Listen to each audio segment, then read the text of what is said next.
These soft pull-apart buns are stuffed with cheese, green pepper, and ham. The bread is so soft and fluffy, and then you get to the inside and it's that delicious cheesy goodness. You just have to try them. We're starting with bread flour, but don't worry, if you don't have it, you can use all-purpose or plain flour instead. To the bread flour, add 1 teaspoon of instant yeast, half a teaspoon of salt, and about 1 tablespoon of white or granulated sugar. The dough is a bit on the sweet side, and personally I think that works really well with the salty fillings we're going to put inside, but if you're not a fan of that, just add a bit less sugar. So once all the dry ingredients are mixed together, we're going to add an egg, but first we're going to beat it. And when I say beat, I don't mean like give it a black eye, I mean whisk it with a fork. So I guess I mean we're going to whisk it first. Oh, we got off track there, but once your egg is beaten, or whisked, or whatever you want to call it, add that to the dry ingredients. And also add 150 milliliters of milk.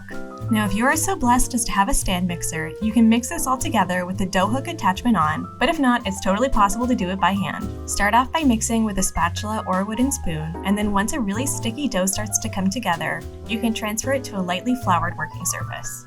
Sprinkle on a little more flour, then knead it gently just so it's not sticking to the board. Now you're going to use your hands to gently flatten out the dough. And the reason we're doing this is because we're going to add some softened butter into the dough. Of course, if you're using a stand mixer, you can just add in the butter as the dough hook is doing its magic. And from here on, it's all about kneading. Don't worry if it feels really sticky at first. That's totally normal.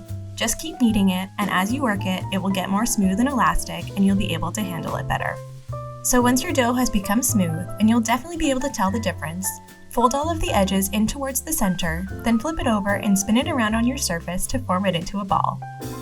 Pat that ball down to make it a bit flatter, and then you can use a bench scraper or a knife to form it into 9 portions.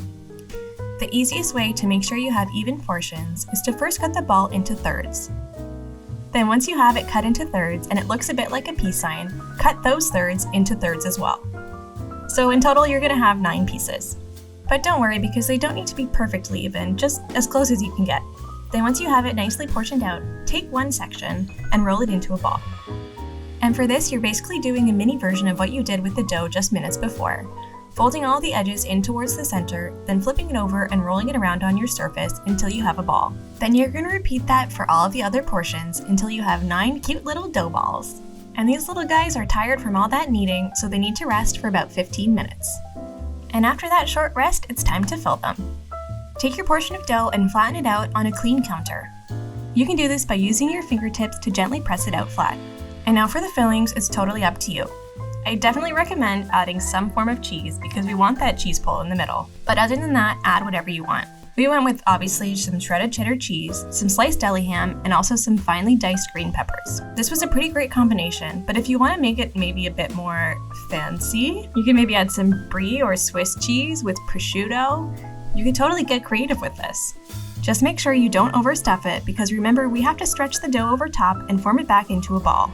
The easiest way to do this is to wrap it up like a package. Then after another roll on the counter, which we're so familiar with now, your bun is done. Place them in a lined 9-inch square baking dish and then cover and let rest for 1 hour. And whoa, these rose a bit more than we were expecting. But don't worry, it was totally fine and they turned out great. Next, brush the top of the buns with some milk. This is just going to help get a golden brown finish on the top. You might have also seen people use egg wash, and that's totally fine too. You can use that if you prefer. Now this part's kind of fun. Using some clean kitchen scissors, and make sure that they're clean, cut across in each bun. This is mostly just going to help some steam escape in the oven so that they don't explode, but it also looks kind of cool. And now all you have to do is bake in a preheated 350-degree oven for about 20 minutes. Then once they've cooled, the fun part is that you can just tear a piece right off. The bread is slightly sweet, super soft and fluffy. Then you get to the center and you're met with that cheesy, salty goodness, and it's the best of both worlds. Let me know if you try this at home, and if you like this video, click on one of these other ones and subscribe for more amazing recipes.